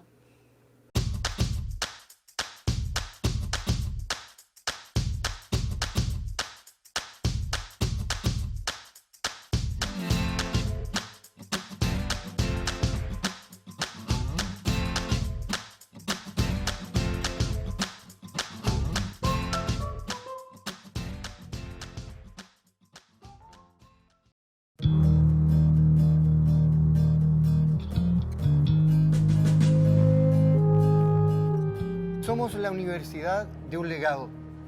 El cardenal Silva Enríquez nos desafía permanentemente a cada uno de nosotros a trabajar por las necesidades concretas de nuestra sociedad. En esta universidad el modelo de formación tiene un sello distintivo. Nosotros queremos formar buenos profesionales, pero también ciudadanos responsables y comprometidos con la sociedad. Nuestra universidad, a lo largo de su historia, ha mantenido un permanente compromiso con la calidad. Somos una institución privada sin fines de lucro, heredera de un legado valórico que nos obliga a estar atentos a los desafíos de las personas y la sociedad. Nuestra universidad, desde su origen, está vinculada a temas públicos. Ganan los estudiantes y sus familias porque concretan sus proyectos de vida, gana la universidad porque acoge a buenos alumnos y gana el país porque recibirá mejores profesionales. Ven a vivir la experiencia de un proyecto educativo comprometido con la sociedad. Por eso te invito a conocernos y a formar parte de nuestra comunidad universitaria. Un proyecto solidario e inclusivo. Con el legado del cardenal Silva Enríquez y su sueño de Chile. ¡Ven a la Católica Silva Enríquez!